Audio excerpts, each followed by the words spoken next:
So we're now at the remains of the house of the Salha family. We're on the 9th of January. The mother, her 4 children, and her sister were all killed as they were trying to flee after an initial missile strike.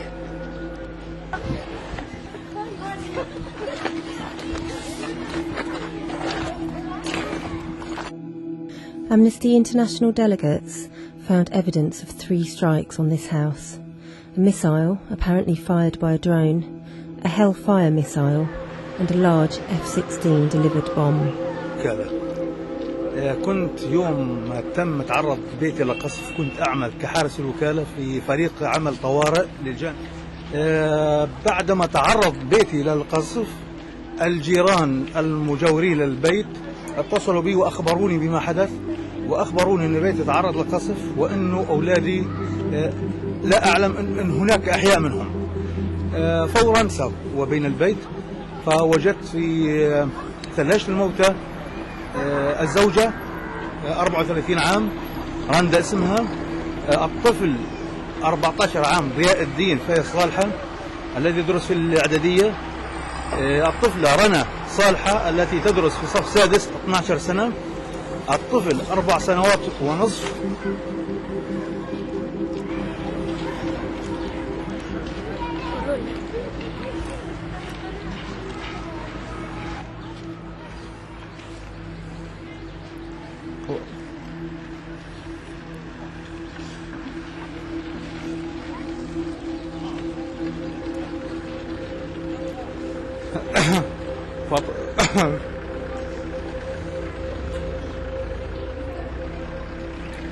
وطفلة أخرى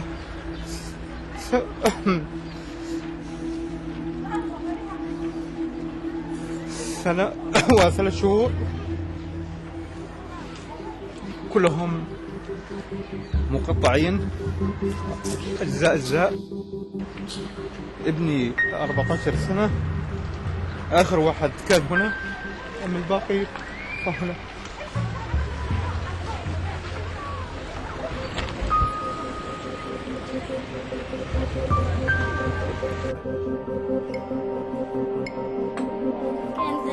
كان أخوي ضياء الله يرحمه وأختي رنا وربا وأنا ونور، كنا احنا ننام معي.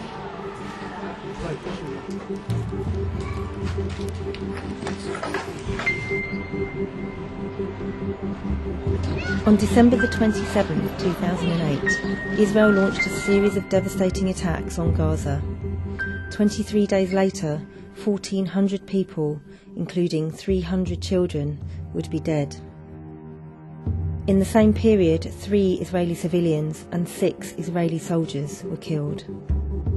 As Gaza dropped off the front pages, Amnesty International stayed on to research some of the allegations of war crimes, including the use of a chemical called white phosphorus, which in times of war is used to create a smokescreen, but if used in populated areas, can burn, maim and kill.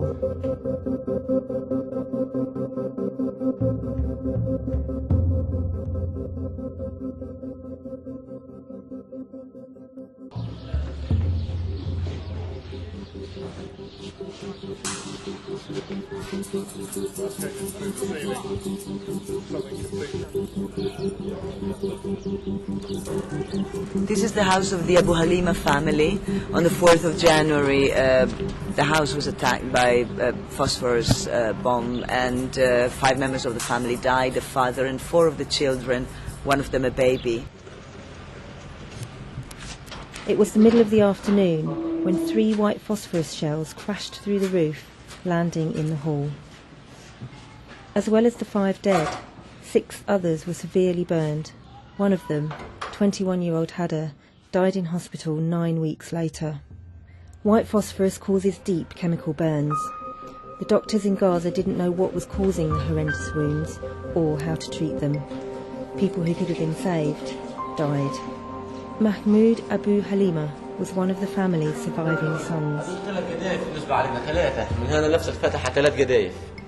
3 نزلوا علينا.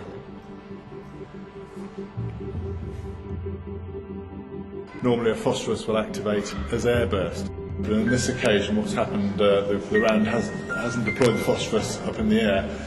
The round is coming through the ceiling here, clipped the wall here, and ended up down on the ground. The shells then split and the phosphorus is actually deployed within the house, and that explains the intense burning inside the building.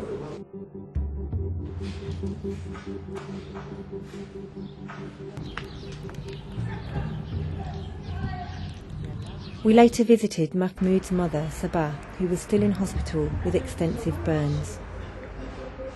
أنا يمكن يجينا صاروخ ولا قاعد أعرف حمزة ولا زيد ولا جوزي سعد الله.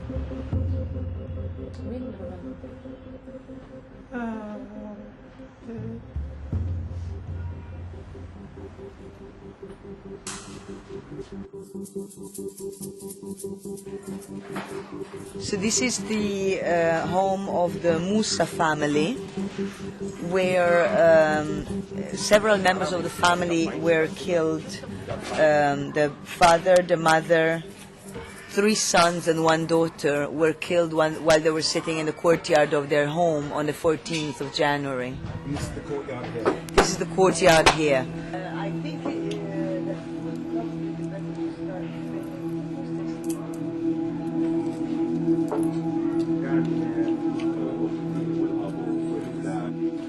فتفاجئوا انها الطياره، احنا سمعنا الطياره يعني من بيتنا، انا خليتهم هان، الطياره سحقت شويه هدت، ما سمعنا الا هالدبه خبطت، ما خبطت صاروخ، صاروا الناس هيك راجت الجيران وكله الحقوا دار البيت ابو وحيد انقصف. علينا يلزمنا احنا بالذات، يعني ما فيش بالمنطقه لا مقاومه ولا في اي بيت معرض انه ينقصف، ليش احنا بالذات ضربونا؟ فتحنا الباب لقينا نار، فكرنا من هذا الفسفور اللي برموه طبعا اللي حرقوا فيه الشعب. لقينا اهلي مقصوفين، لقيت اخويا هان اللي متصاب بمصر، لقيته قاعد بيصرخ بيقول الحقوني مش حاسس باجريا وكله نار ودم يعني ودخنه بتطلع منه.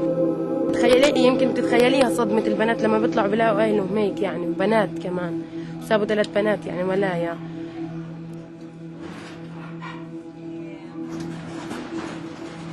This is just totally consistent in what we've been seeing this type of missile strike all week. Although this hole's been dug out here, very small and narrow, deep hole, very small parts of missiles, and fragments penetrating metalwork and walls with incredible intensity. We virtually can't find these fragments; they've gone in so deep. احنا بتضلنا لنا نلحقهم لحد ما نجيب بس حقنا، بس بدنا نعيش زي ما اي دولة، زي ما اي طفلة، زي ما اي بنت، زي ما اي صبية، زي ما اي راجل شاب في اي دولة بعيش، احنا بدنا نعيش زيهم. The devastation is unlike anything I've seen before. In my many visits to Gaza, I've seen a lot of destruction, but never like this. No one is untouched. So many families have been destroyed. People are quite simply desperate. They're still in shock at what has happened and have so little hope for the future. Finally, we met Khaled Abed Rabo. His mother, his wife and his 3 daughters were ordered out of their house by Israeli soldiers. Outside were 3 Israeli tanks. A soldier in one of them opened fire on the family group. 2-year-old Amal was shot 9 times. 7-year-old Suad was shot 12 times. Both children died.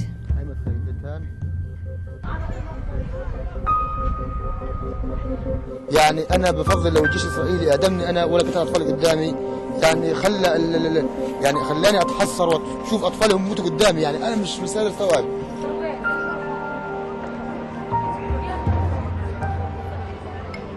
أنا بناشد منظمات حقوق الإنسان، بناشد الصليب الأحمر، بناشد الأمم المتحدة، بناشد العالم الحر، كل واحد عنده ضمير حي في العالم إنه يتطلع لقضيتنا بشكل إنساني، قضية أطفال. Months later, the international community has failed spectacularly. There has been no investigation of war crimes, no justice. At best, a trickle of humanitarian aid gets into Gaza, and there is little prospect for reconstruction. What's needed is for the blockade of Gaza to be lifted, for war crimes to be investigated, and for those responsible to be brought to justice.